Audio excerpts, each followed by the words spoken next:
আল্লাহর নবী সাল্লাল্লাহু আলাইহি সাল্লাম ঘুমিয়ে আছেন। ঘুমের ঘরে নবীজি স্বপ্ন দেখছেন তিনি কিছু সাহাবীদেরকে নিয়ে উমরার উদ্দেশ্যে মক্কা মুকাররমায় রওনা দিয়েছেন। আল্লাহর হাবিব সাল্লাল্লাহু আলাইহি সাল্লাম ঘুমের ঘরে স্বপ্ন দেখতেছেন। সূরা ফাতহা নাজিলের ছোট্ট কয়েকটা কাহিনী, কয়েক লাইনের কাহিনী বলে আমি মূল আলোচনায় চলে যাব। নবীজি ঘুমের ঘরে স্বপ্ন দেখতেছেন তার কিছু সাহাবীদেরকে নিয়ে, সহচরদেরকে নিয়ে মক্কা মুকাররমায় উমরা করার উদ্দেশ্যে তিনি রওনা দিয়েছেন। স্বপ্নের মাধ্যমে তিনি এটা দেখতেছেন, তিনি মসজিদুল হারামে প্রবেশ করেছেন, জিয়ারত করলেন, আল্লাহর ঘর তাওয়াফ করলেন এবং কাবা ঘরের চাবি তার হাতে পর্যন্ত দিয়ে দেওয়া হয়েছে। সুবহানাল্লাহ জোরে বলেন। আল্লাহর হাবিব ঘুমের ঘরে স্বপ্ন দেখতেছেন আমি মসজিদুল হারাম আমি জিয়ারত করতেছি, তাওয়াফ করতেছি এবং কাবা শরীফের মসজিদুল হারামের চাবি পর্যন্ত আমার হাতে দিয়ে দেওয়া হয়েছে, ছেড়ে দেওয়া হয়েছে। আল্লাহর নবী ঘুমের ঘরে এই সুন্দর স্বপ্ন দেখতেছে।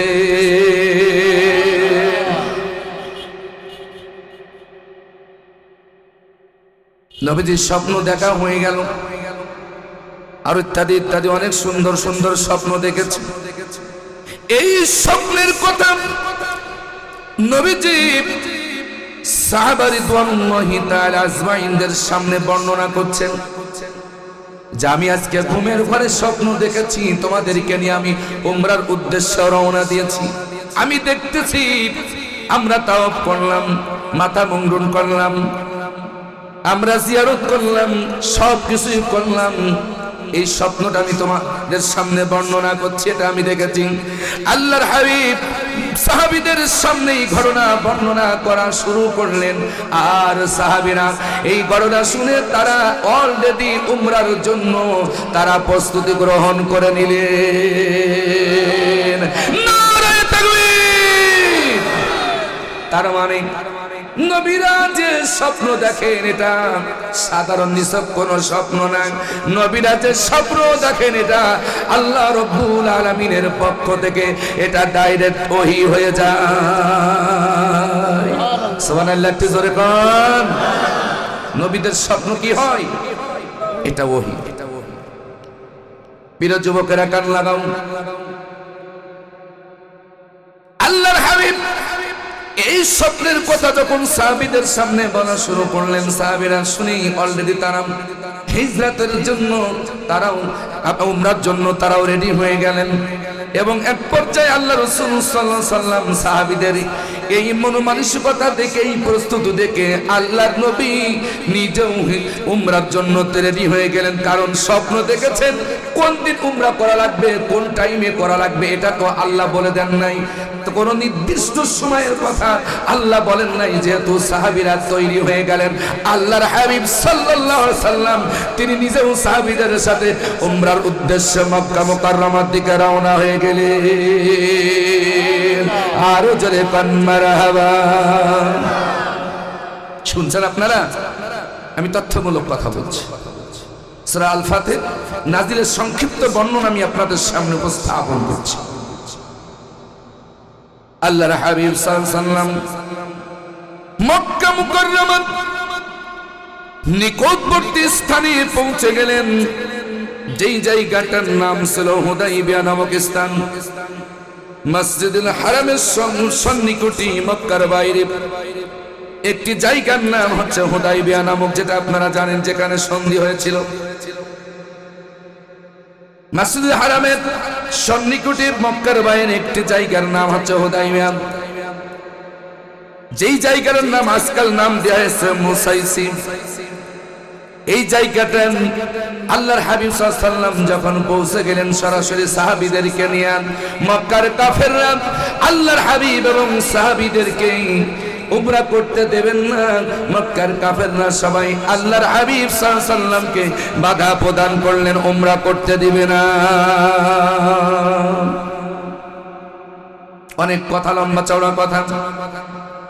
নবীজি তাদের সাথে কথাবার্তা করছেন, বিভিন্ন বিষয়ে আলোচনা হচ্ছে। এক পর্যায়ে সন্ধির কথা আলোচনা হলো, যেটা আপনারা জানেন চুক্তি হলো যে আপনি এই বছর উমরা করতে পারবেন না, আপনি ফিরে যাবেন।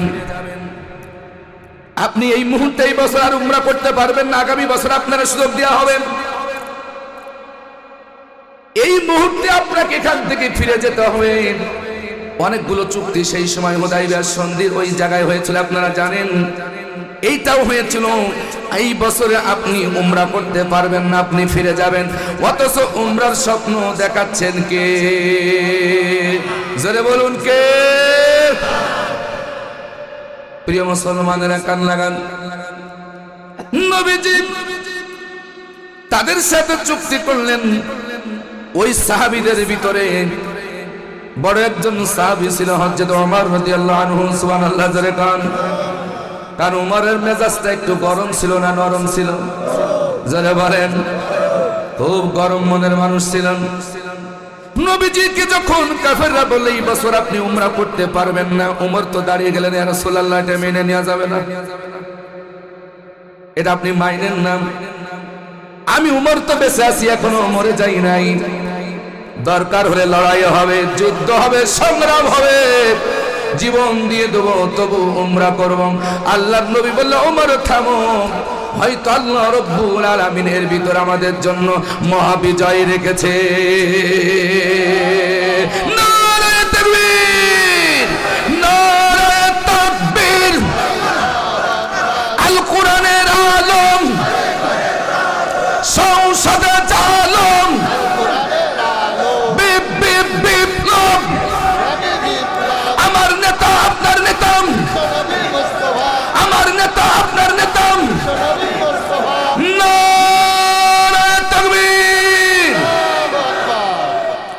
অনেকে চুপ মেরে বসে আছেন। আল্লাহু আকবার বললে যদি আবার কবুল হয়ে যায় তাহলে কি অসুবিধা আছে নাকি? কবুল হলেই তো লাভ। জীবনের একটা আল্লাহু আকবার ধ্বনি যদি কবুল হয়, জীবনের একটা ধ্বনি যদি কবুল হয়, আপনি নিঃসন্দেহে জান্নাতি। সুবহানাল্লাহ জোরে বলেন। বেশি আমল লাগবে না, জীবনের একটা আমল যদি কবুল হয়। এখন কোনটা যে কবুল হবে সেটা তো গ্যারান্টি নেই। এই জন্য কোনো ছোটখাটো কোনো আমলও ছেড়ে দেওয়া যাবে না। এর ওসিলা আল্লাহ আপনাকে হয়তো বড় বড় আমল, বড় বড় পাপগুলো মাফ করে দিতে পারে।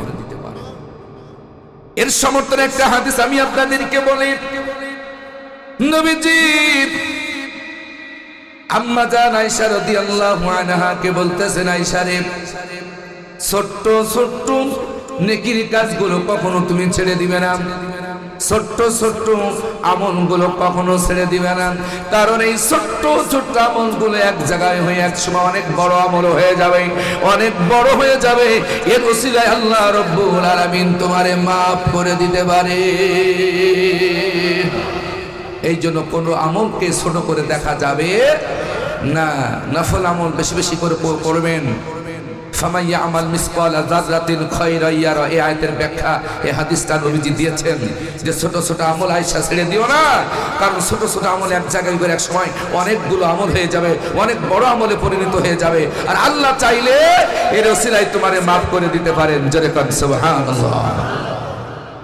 এই জন্য ছোট ছোট আমল ছাড়বেন। নামাজ, যুবকেরা সুবহানাল্লাহ, আলহামদুলিল্লাহ, তাসবিহ, তাহলিল, দান, সাদকা, একটা খেজুর হলেও মানুষকে দান করবেন। সুবহানাল্লাহ বলেন। কয়টা খেজুর? যদি একটা খেজুর কিনে খাওয়ানোর সমর্থন আপনাকে আমাকে থাকে, কিন্তু আমার যুবকেরা তো মানুষকে খাওয়ায় না, ওরা বান্ধবীদেরকে ঘন ঘন ফুসকা খাওয়ায়। আছে না? হ্যাঁ, ওরা খেজুর দান করে না, কিন্তু বান্ধবীদের কি খাওয়ায়? ফুসকা খাওয়ায়। ওই যে আপনারা লোহাগড়াতে পার্কে গেলে দেখতে পাবেন ফুসকার দোকানের গাদা। কথা বলেন ঠিক না বেড়ে? অনেক বছর আগে এক সময় গিয়েছিলাম, আর মাঝখানে দেওয়ার সুযোগ হয় নাই ব্যস্ত থাকার কারণে। বিভিন্ন জায়গায় ঘুরলে অনেক কিছু দেখা যায়, শেখা যায়। প্রিয় আমার যুবকেরা, তাহলে দান করবেন না বান্ধবীরা ফুসকা খাওয়াবেন? কি করবেন? দান করবেন। এই ছোট্ট ছোট দানগুলো যদি আল্লাহ খুশি হয়ে যায়, এটা আপনার নাজাতের ওসিলা হয়ে যাবে। সুবহানাল্লাহ জোরে বলবেন না? তাই আমলটা করা যাবে তো ইনশাআল্লাহ। এখানে এসেছেন তো কিছু আমল নেওয়ার জন্য, ঠিক কিনা বলেন? কিছু শিখার জন্য এসেছেন। দিনভর পরিশ্রম করে কষ্ট করে রাতের আরামের বিছানাকে হারাম করে দিয়ে এসেছেন, এই কষ্ট করে বসেছেন, মাজায় জ্বালা পোড়া শুরু হচ্ছে, ঘুম আসতেছে। আমি দেখতেছি ওই যে পিলার, ওই খুঁটির ওখানে আমার ওই লম্বা টুপি আলো ভাই ঘুমাচ্ছে। আমি যখন এসে বসছিলাম, ওই আমার বড় ভাই, হ্যাঁ আমি কিন্তু অন্ধ হুজুর না, আমি কিন্তু দেখতেছি। হ্যাঁ আমার হুজুর ভাই ঘুমাচ্ছে, রাত্রি তাহাজ্জুদ পড়ে, তো এই জন্য হুজুর আবার একটু তাহাজ্জুদ বেশি পড়ে, কথা কোন ঠিক কিনা? শীত রাত্রি ছাত্রদেরকে উঠান, এই জন্য ঘুম আসাটাই স্বাভাবিক। এর জন্য আমি মাইন্ড করেন না, এটা রহমতের জায়গা। রহমত যেখানে আছে শান্তি সেখানে আছে, কথা বলেন ঠিক কিনা? এখানে ঘুম আসে, তার একমাত্র আরেকটা কারণ হচ্ছে যেখানে কোরআন হাদিসের আলোচনা হয়, আল্লাহ সরাসরি আরশে আজিম থেকে আল্লাহ রহমতের দুয়ার খুলে দেন। কোরআনে আছে না আয়াত? ওদিকে আমি যাচ্ছি না, যেহেতু আমার আলোচনায় আমাকে যেতে হবে।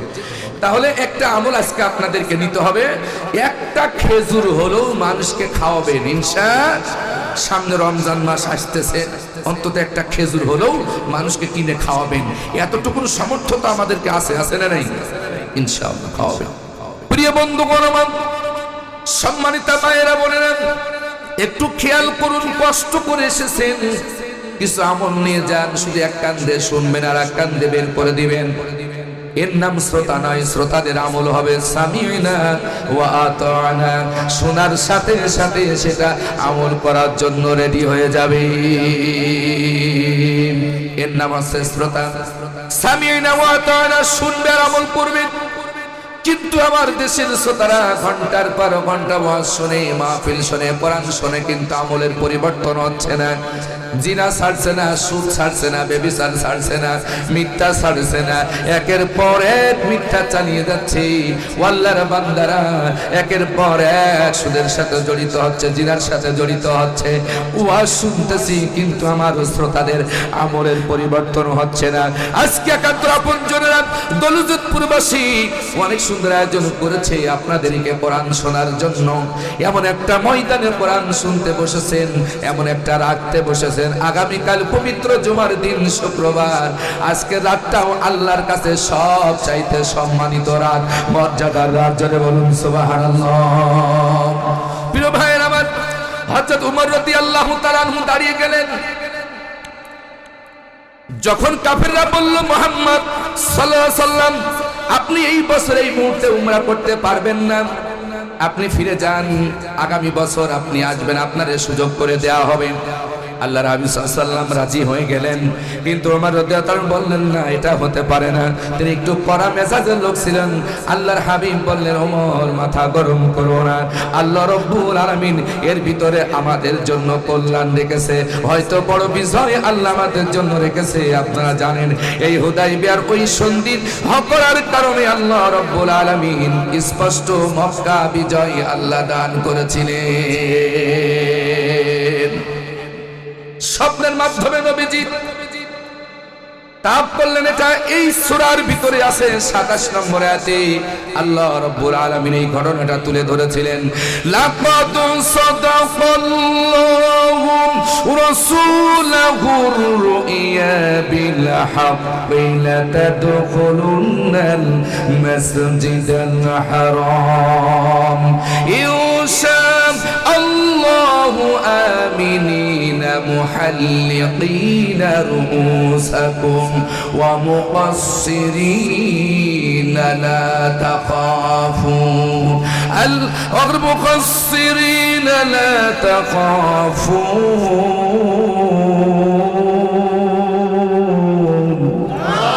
আরো জোরে বলেন আল্লাহু আকবার। প্রিয় বন্ধুগণ আমার, এটা সূরা ফাতির 27 নম্বর আয়াত। এই যে স্বপ্নের কথা এতক্ষণ ধরে আমি আপনাদের মাঝে বললাম, এই ঘটনাটা আছে আয়াতের ভিতরে। আপনারা বাড়ি যে পড়ে নেবেন, লাকাদ সাদাকাল্লাহু রাসূলাহু রুইয়া বিল হাক্কি লাতাদখুলুন্নাল মাসজিদাল হারাম। সুবহানাল্লাহ, জোরে কান আরো জোরে বলেন আল্লাহু আকবার। অবশ্যই অবশ্যই আল্লাহ তার রাসূলকে সত্য সত্য স্বপ্ন দেখিয়েছেন। তিনি মসজিদুল হারাম তিনি তাও করতেছে, যার করতেছে রাসূলুহু ইয়া বিল হক, যথাযথ সত্য সত্য তার রাসূলকে স্বপ্নের মাধ্যমে দেখিয়েছে। তাহলে এতক্ষণ যা বললাম তা কোরআনে আছে তো? আছে, আলহামদুলিল্লাহ। এবার আসুন আমার আলোচনায় চলে যাই। এই সূরা থেকেই এই 28 নম্বর আয়াত তেলাওয়াত করেছি। আল্লাহ তাআলা বলতেছেন, হুয়াল্লাযী আরসালা রাসূলাহু বিল হুদা ওয়া দীনিল হক লিইয়ুযহিরাহু আলাদ-দীনি কুল্লিহি ওয়া কাফা বিল্লাহি শাহীদা। চিল্লায়ে বলেন আল্লাহু আকবার। প্রিয় আমার যুবকেরা, আমার বাবাজিরা, আমার সম্মানিত মায়েরা, বড় ভাইরা, আওয়ামী লীগের ভাইরা, বিএনপির ভাইরা, জামাত ইসলামের ভাইরা, হেফাজতে ইসলামের ভাইরা, সরমনার ভাইরা, কান খাড়া করে শোনো। আমি জামাত ইসলামের কোনো কথা বলছি না, আল্লাহর কোরআন থেকে কথা বলতেছি। আল্লাহ পাক তার রাসূলকে কেন পাঠালেন, কি জন্য পাঠালেন, কি দায়িত্ব তার ছিল এখানে, আল্লাহ প্রধান কথাটা স্পষ্ট করে বলে দিলেন। তিনি সত্তা, সেই সত্তা আল্লাহ তার রাসূলকে পাঠিয়েছেন সত্য দিন দিয়া, সত্য দিক নির্দেশনা দিয়া তার হাবিব সাল্লাল্লাহু আলাইহি সাল্লামকে পাঠিয়েছেন। তার কারণটা কি? লিযিরাহু আলাদ-দীনি কুল্লিহি। এই সমাজে অন্যান্য যত দিন আছেন, আল্লাহর আইন বাদ দিয়া, দ্বীনে হক বাদ দিয়া যত মতাদর্শ আছে, যত আইন আছে, সমস্ত আইনকে উল্টায়া দিয়া আল্লাহর দ্বীনে হক জারি করার জন্য, জিন্দা করার জন্য, আল্লাহর দ্বীন প্রতিষ্ঠার জন্য তার হাবিব সাল্লাল্লাহু আলাইহি সাল্লামকে দ্বীনে হক দিয়া, দিক নির্দেশনা দিয়া আল্লাহ রাব্বুল আলামিন পৃথিবীতে পাঠিয়েছেন। চিল্লায়ে বলুন মারহাবা। তাহলে এখানে স্পষ্ট হয়ে গেল দ্বীন হচ্ছে দুই প্রকার। কয় প্রকার? একটা হচ্ছে দ্বীনে হক, আর একটা হচ্ছে দ্বীনে বাতিল। তারা হলে আল্লাহ বলতো না লিযিরাহু আলাদ-দীনি কুল্লিহি, অন্যান্য দিনের উপরে আমার দ্বীনে হককে বিজয়ী করার জন্য আমি সঠিক দিক নির্দেশনা দিয়া, সত্য হেদায়েত দিয়া আমার রাসূলকে আমি পৃথিবীতে পাঠিয়েছি। দুনিয়ার সমস্ত আইনকে উল্টায় দিয়ে, খতম করে দিয়ে আল্লাহর দেওয়া জীবন ব্যবস্থা দ্বীনে হককে প্রতিষ্ঠিত করার জন্য সত্য দিন দিয়ে রাসূলকে পাঠানো হয়েছে।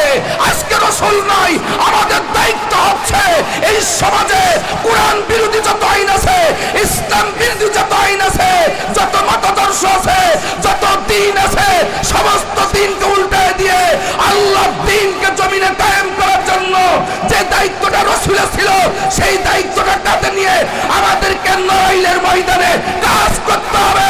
কে কে রাজি আছেন আল্লাহু আকবার বলে দুই হাত তুলে দেখান। না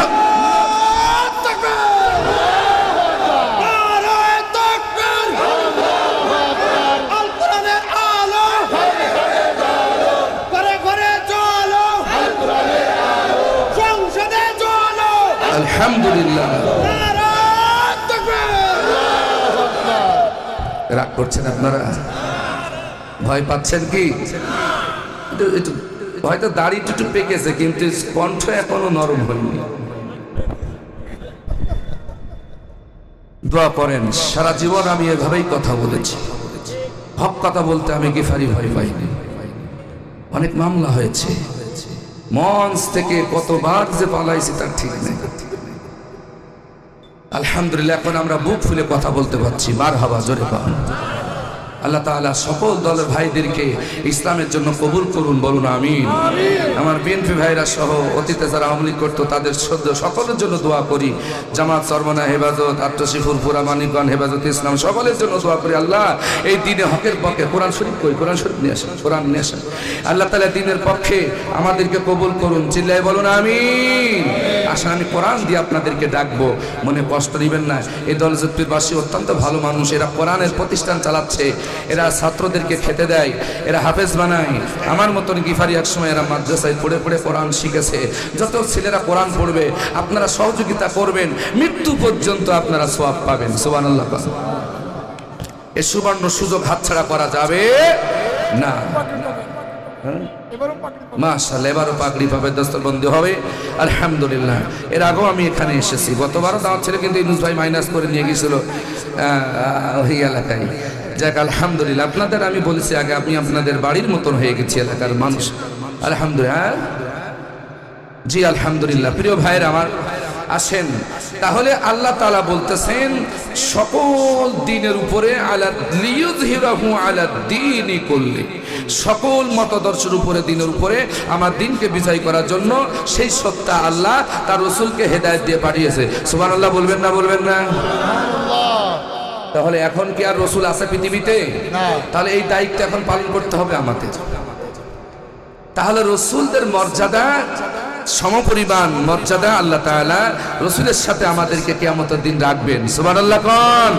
রাসূলের সাথে আমাদের হাসর হবে। সুবহানাল্লাহ জোরে বলেন। আমরা আল্লাহ রাসূলের সাথে হাসরে থাকতে চাই কি চাই না? ইনশাআল্লাহ। আল্লাহ যেন আমাদের সকলকে কবুল করেন, বলেন আমিন। কিয়ামতের দিন বড় ভয়াবহ হবে, খুব কঠিন একটা পরিস্থিতির সম্মুখীন হতে হবে আমাদেরকে। ভাই, সামান্য দুনিয়ার জন্য আখিরাতকে হারিয়েন না, পরকালকে হারিয়েন না। আমার যুবকেরা, সামান্য দুনিয়ার এই রং তামাশার জন্য কবরের কঠিন শাস্তিকে কোরাই করে নিও না, আখিরাতের কঠিন বিপদের সম্মুখীন হও না। আল্লাহর ইবাদত করো, আল্লাহ দিনের পক্ষে আসো। দিন হচ্ছে দুই প্রকার, প্রধানত দিনে হক আর দিনে বাতিল। এ সম্পর্কে আল্লাহ তাআলা বলতেছেন, কুল জাআল হক ওয়া যাহাকাল বাতিল ইন্নাল বাতিলা কানা যাহুকা। চিল্লায়ে বলেন আল্লাহু আকবার। দিন হক, হক দিন যে দুই প্রকার, এখানে আল্লাহ আয়াতের ভিতর পরিষ্কার করে দিলেন। জাআল হক ওয়া যাহাকাল বাতিল, এই তো দিন মানে জীবন ব্যবস্থা, দিন মানে সমাজ ব্যবস্থা, দিন মানে আইন আদালত ব্যবস্থা, দিন মানে রাষ্ট্রীয় ব্যবস্থা, দিন মানে পারিবারিক ব্যবস্থা। এক কথায় মানুষের কর্মজীবনে যেখানে যে অবস্থায় থাকুক না কেন, যে কাজ করুক না কেন, সেই কাজ হবে দিনে হক পন্থা অনুযায়ী, দিনে হকের পক্ষে। আল্লাহ বলতেছে দিনে হক আসছে আর বাতিল চলে যাচ্ছে। দিনে হকের বিজয়ী যখন হবে, দিনে বাতিল তখন পালাবে। ও আমার যুবকেরা, এখানে আল্লাহ দিনে হক আর দিনে বাতিল সম্পর্কে পরিষ্কার আয়াত নাযিল করে দিল। তাহলে এবার আপনারা বলুন, দিনে হক যদি এসে যায়, দিনে বাতিল যদি পালিয়ে যায়, ধ্বংস হয়ে যায়, তাহলে আপনারা পালানোর দলে থাকবেন না যেই দিনটা প্রতিষ্ঠিত হবে সেই দলে থাকবেন? যেই দিন প্রতিষ্ঠা থাকবে দিনে হক, আমরা সেই দলে থাকবো, ঠিক কিনা বলেন? দিনে বাতিলের পক্ষে ছিল বিগত সরকারের আমলের নেতা কর্মীরা, যার কারণে ওরা পালিয়েছে। ওরা দিনে বাতিলের পরে ছিল, ওরা দিনে হককে পছন্দ করত না, যার কারণে ওরা পালিয়েছে। কিন্তু দিনে হকের উপরে যারা থাকবে তারা পালাবে না, তারা এই দিনে হককে জারি করার জন্য তারা ময়দানে কাজ করবে। জোরে বলুন সুবহানাল্লাহ। আল্লাহ রাব্বুল আলামিন এই দিনে হককে জারি করার জন্য কতক্ষণ পর্যন্ত তোমাদেরকে সময় দেওয়া হবে, কতদিন পর্যন্ত তোমাদেরকে লড়াই করা লাগবে, সংগ্রাম করা লাগবে, আল্লাহ তাআলা তার সময়সীমা এখানে আরেকটি আয়াতের ভিতরে আল্লাহ নির্ধারণ করে দিলেন। শোনো মুসলমানরা, কান খাড়া করে শোনো, আমি এই আয়াতগুলো সেট করে নিয়ে আসছি। আল্লাহ রাব্বুল আলামিন বলেন, ওয়াকাতিলুহুম হাত্তা লা তাকুনা ফিতনাতুন ওয়া ইয়াকুনা দ্বীনু কুল্লুহু লিল্লাহ।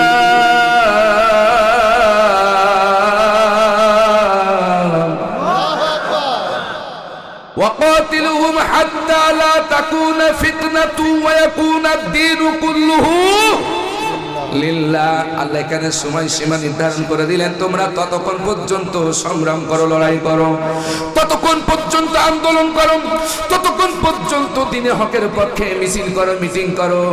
আল্লাহ পাক বলেন, যতক্ষণ পর্যন্ত না এই সমাজ থেকে দুর্নীতি মুক্ত না হয়, এই সমাজ থেকে চোর মুক্ত না হয়, এই সমাজে জিনিস ব্যভিচার মুক্ত না হয়, যতক্ষণ পর্যন্ত চুরি বন্ধ না হয়, এক কথায় ফিতনা, ফাসাদ, অশ্লীল, অরাজকতা, অশান্তি যতদিন পর্যন্ত থাকবে এই জমিনে, এই সমাজে, তোমরা ততক্ষণ পর্যন্ত আল্লাহর জন্য লড়াই করবে।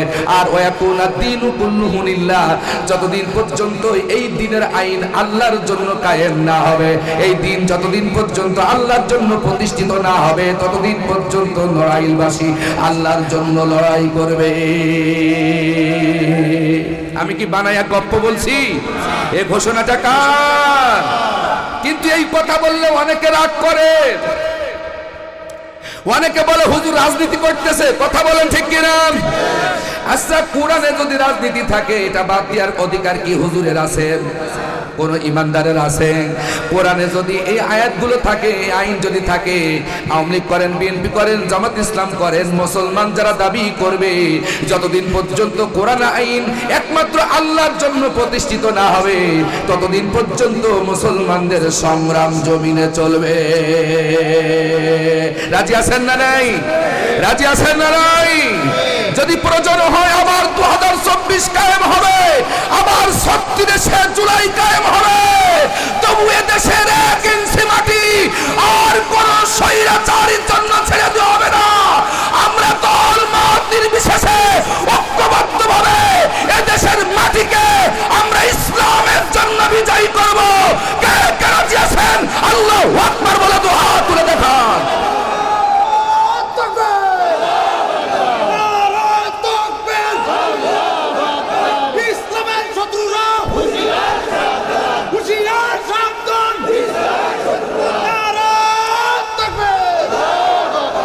আলহামদুলিল্লাহ, আলহামদুলিল্লাহ। তোমরা ততক্ষণ পর্যন্ত লড়াই করবে, সংগ্রাম করবে যতক্ষণ পর্যন্ত ফিতনা ফাসাদ দুর্নীতি মুক্ত না হবে, চোর বন্ধ না হবে, জিনা ব্যভিচার বন্ধ না হবে, ততক্ষণ পর্যন্ত তোমরা লড়াই করবে। আর একনিষ্ঠভাবে আল্লাহর জন্য দিন যতদিন কায়েম না হবে ততদিন পর্যন্ত তোমরা সংগ্রাম করবে, লড়াই করবে। ঘোষণাটা কার? তাহলে আমাদের কি বসে থাকার সুযোগ আছে ভাই? কোনো সুযোগ নেই। আমাদের বিরামহীন আন্দোলন চলবে, বসে থাকার সুযোগ নেই। ভাইরে, মরা লাগবে, কবরে যেতে হবে। সকল বাজানেরা, যুবকেরা, মায়েরা, বোনেরা, যে যাই করেন না কেন বাজান, আজরাইলের হাত থেকে পালাবার কোনো সুযোগ নেই। যতই মামা বাড়ি যান, কিন্তু আজরাইল সেখানে যাবে, আজ হোক কাল হোক। আমাদের সাবেক প্রধানমন্ত্রী, তিনবারের প্রধানমন্ত্রী, দেশনেত্রী বেগম খালেদা জিয়া, তিনি মারাত্মক অসুস্থ আছেন। শুনছেন আপনারা? আমরা ফেসবুকে বিভিন্ন ধরনের গুজব শুনতেছি যে তিনি না, এরকম কথাও শুনতেছি। তো যাই হোক, যে অবস্থায় আছেন সবকিছু জানেন কে? জোরে বলুন। আর ওখানে যারা আছেন ওনারা জানেন, কিন্তু আমরা তো এখান থেকে মন্তব্য করতে পারি না, ঠিক কিনা বলেন? কিন্তু আমরা আল্লাহর কাছে দোয়া করছি, আল্লাহ তাআলা বেগম জিয়াকে সুস্থ করুন, বলুন আমিন। তার যদি আল্লাহ হায়াত দিয়ে থাকে, আল্লাহ হায়াতে তৈয়বা দান করুন, বলুন আমিন। কি দোয়া করলে অসুবিধা আছে কি? আমাদের কাজই তো মানুষের মঙ্গল কামনা করা। ওরা হয়তো আমাদের ভুল বুঝতে পারে, কিন্তু আমরা ওদের ভুল বুঝি না, আমরা ওদের ভুল বুঝি না। দীর্ঘ 15.5 বছর একসাথে আন্দোলন করেছি, একসাথে ঢাকা হাইকোর্টে আমরা জামিন হতে গিয়েছি, অথচ 5ই আগস্টের পরেই ক্ষমতার জন্য আমাদের ভিতরে বিভেদ সৃষ্টি হয়ে গিয়েছে। আমরা আজকে একজনকে আরেকজন দেখতে পাচ্ছি না।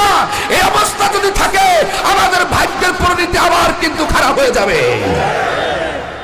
এই জন্য আমি বিএনপি সহ সকল অঙ্গ সংগঠনকে আমি আহ্বান করছি, যেমন এক ছিলাম, ইসলামের জন্য আমাদের এক থাকতে হবে। আল্লাহ দ্বীনের জন্য, কিসের জন্য? আল্লাহ দ্বীনের জন্য আমাদেরকে এক থাকতে হবে, কোরআনের জন্য আমাদেরকে এক থাকতে হবে। কারণ আমরা চিরদিন পৃথিবীতে থাকবো না, আমরা সবাই মারা যাব। তাই কবি বলতেছেন, 6 দিন পরে নখ খসে যাবে, 9 দিন পরে চুল, কবর গায়ের সামান নিতে কইর না কেউ ভুল। চিল্লায় কোন ঠিক কিনা? 6 দিন পরে নখ খসে যাবে, 9 দিন পরে চুল, কবর গায়ের সামান নিতে কইর না কেউ ভুল। কবর জায়গা ভালো নয়, কবর জায়গা ভালো নয়, কবর জায়গা ভালো নয়। আমল দিয়ে কবর গৃহ সাজিয়ে নিতে হয় বন্ধু, আমল দিয়ে কবর গৃহ সাজিয়ে নিতে হয়। 6 দিন পরে নখ খসে যাবে, 9 দিন পরে পরে চুল। কবর গাগের সামান নিতে কইরো না কেউ ভুল, কবর জায়গা ভালো নয়, কবর জায়গা ভালো নয়, কবর জায়গা ভালো নয়। আমল দিয়ে কবর গৃহ সাজিয়ে নিতে হয় বন্ধু, আমল দিয়ে কবর গৃহ সাজিয়ে নিতে হয়। চিল্লাই বলেন ঠিক কিনা? 17 দিনে পেট ফেটে শেষ পুকার খাদ্য হবে, 60 দিন পর গোশ থাকিবে না কঙ্কাল পড়ে রবে। ঠিক কিনা? কিসের তোমার এত বড়াই, কিসের এত অহংকার তোমার? বল কি আছে তোমার পৃথিবীতে অহংকার করার মতো? 17 দিনে পেট ফেটে শেষ পুকার খাদ্য হবে, 60 দিন পর গোশ থাকিবে না কঙ্কাল পড়ে রবে। 90 দিনে হাড়গুলি সব, 90 দিনে হাড়গুলি সব আলাদা হয়ে রয়। কবর জায়গা ভালো নয়, কবর জায়গা ভালো নয়, কবর জায়গা ভালো নয়। আমল দিয়ে কবর গৃহ সাজিয়ে নিতে হয়, কবর জায়গা ভালো নয়। আমল দিয়ে কবর গৃহ সাজিয়ে নিতে হয়। 6 দিন পরে নখ খসে যাবে, 9 দিন পরে চুল। কবর গাগের সামান নিতে কইরো না কেউ ভুল, কবর জায়গা ভালো নয়, কবর জায়গা ভালো নয়, কবর জায়গা ভালো নয়।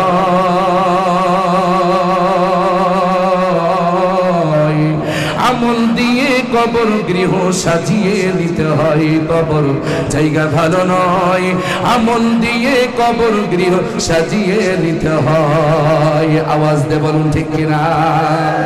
দেখের চেয়ে অহং বড়, লোভ লালসার পাহাড়, হিংসায় চলে বিবেক হলো নফসের কালো আহার। দেহের চেয়ে অহং বড়, লোভ লালসার পাহাড়, হিংসায় চলে বিবেক হলো নফসের কালো আহার।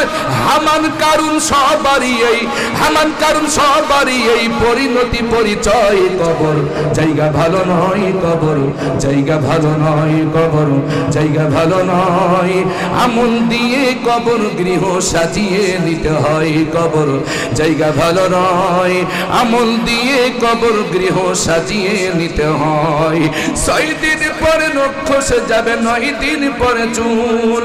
কবর গাগের সামান নিতে কইরো না কেউ ভুল, কবর জায়গা ভালো নয়, কবর জায়গা ভালো নয়, কবর জায়গা ভালো নয়।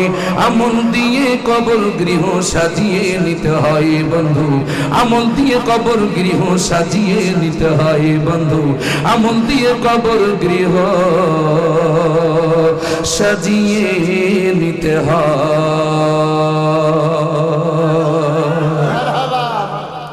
এই শিল্পী না 1 লাখ লাগবে না?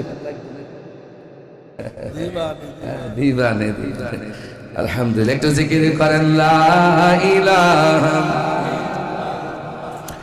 লা ইলাহা।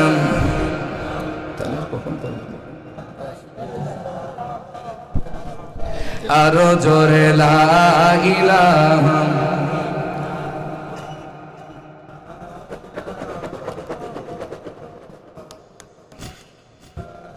কি আপনারা মরে গেছেন নাকি? না কবরে গাজল শুনলাম দিলে আপনারা কবরে দেখছেন? একটু জানতা মানুষের মতন পড়েন লা ইলাহা। আরো জোরে লা ইলাহা লা ইলাহা ইল্লাল্লাহ মুহাম্মাদুর রাসূলুল্লাহ সাল্লাল্লাহু। প্রিয়াকান্তর আপনজনের আমার আল্লাহর হাবিব সাল্লাল্লাহু আলাইহি ওয়াসাল্লাম কে আল্লাহ পাক পাঠালেন দ্বীনে হক দিয়া, মানুষকে দ্বীনে হকের পথে আহ্বান করার জন্য পাঠিয়েছেন। আল্লাহর বান্দারা, আল্লাহ রাব্বুল আলামিন কোরআন কারীমের ভিতর আরো চমৎকার করে নবীজির ব্যাপারে বললেন। আজকে নবী নাই, পৃথিবীতে নবীদেরকে আল্লাহ কেন পাঠিয়েছিলেন? তাদের দায়িত্ব কর্তব্যগুলা কি ছিল সেই সম্পর্কে আমরা অনেকে আজকে জানি না। আল্লাহ তাআলা বলেন ওয়ামা আরসালনাকা ইল্লা কাফাতাল লিন্নাসি বাশীরাও ওয়া নাযীরা ওয়ালাকিন্না আকসারান নাসি লা ইয়ালামুন।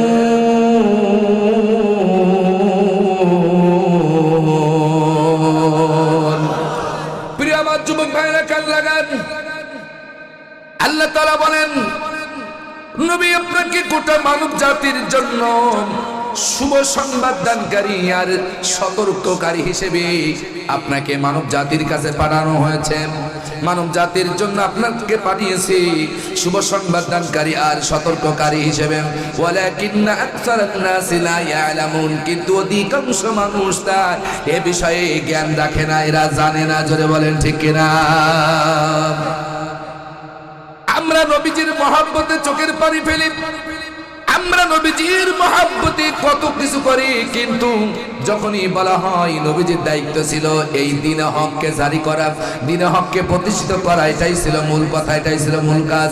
আল্লাহ পাক সূরা মায়েদার 67 নম্বর আয়াতের ভিতর আল্লাহ তাআলা এবার রাসূলের জব শব্দটা করেই বললেন, ইয়া আইয়ুহার রাসূল বাল্লিগ মা উনজিলা ইলাইকা মির রাব্বিক ওয়া ইল্লাম তাফআল ফামা বাল্লাগতা রিসালাতাহু ওয়াল্লাহু ইয়াসিমুকা মিনান নাস ইন্নাল্লাহা লা ইয়াহদিল কওমাল কাফিরিন। চিল্লায়ে বলুন আল্লাহু আকবার, আরো জোরে বলুন আল্লাহু আকবার।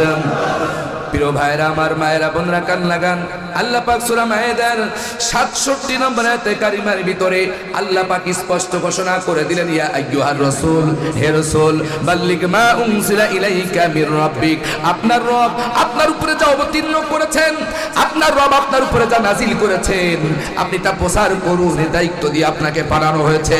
আপনার রব আপনার উপরে যে বিধান অবতীর্ণ করেছেন আপনি প্রচার করুন, এই দায়িত্ব আপনার। ওয়া ইল্লাম তাফআল ফামা বাল্লাগতা রিসালাতাহু, আর যদি আপনি এটা না করেন, রিসালাতের দায়িত্ব যদি আপনি পালন না করেন, আমার এই অবতীর্ণ কিতাব যদি প্রচার না করেন, মানুষের কান যদি পৌঁছায় না দেন, মানুষের কাছে যদি এটা পৌঁছায় না দেন, তাহলে আপনি রিসালাতের দায়িত্ব পালন করলেন না। কত বড় কথা রব্বুল আলামিন তারা হাবিব সাল্লাল্লাহু আলাইহি সাল্লামকে বললেন। তাহলে আজকে নবী নাই, আমাদের দায়িত্ব হচ্ছে নড়াইলবাসী শোনো, আমার দৌলতপুরবাসী শোনো, আমার যুবকের, আমার বড় ভাইয়েরা, হেলাই খেলাই সময় নষ্ট করো না। এই দুনিয়ার রং তামাশায় মত্ত হয়ে তোমার জীবন চিরদিন থাকবে না। তোমার চোখের সামনে কত মানুষ চলে গেল, তোমার দাদা গেল, তোমার দাদি গেল, তোমার নানা গেল, তোমার নানি গেল, তোমার আপনজনরা এই দুনিয়ার মায়া ছেড়ে 3.5 মাটির নিচেই চলে গেল। তুমি কেন আজকে হেলাই খেলাই সময় নষ্ট করতেছো? আল্লাহ পাক বিশ্ব নেতাকে বললেন, বিশ্ব নবীকে বললেন, যদি আপনি এটা প্রচার না করেন তাহলে তো আপনি রিসালাতের দায়িত্ব পালন করলেন না। আজকে নবী নাই, আমাদের দায়িত্ব হচ্ছে আল্লাহর দ্বীন এই সমাজে প্রচার করা লাগবে। নারায়ে তাকবীর, নারায়ে তাকবীর। প্রধান অতিথির আগমন, মাহফিলের পক্ষ হতে নারায়ে তাকবীর।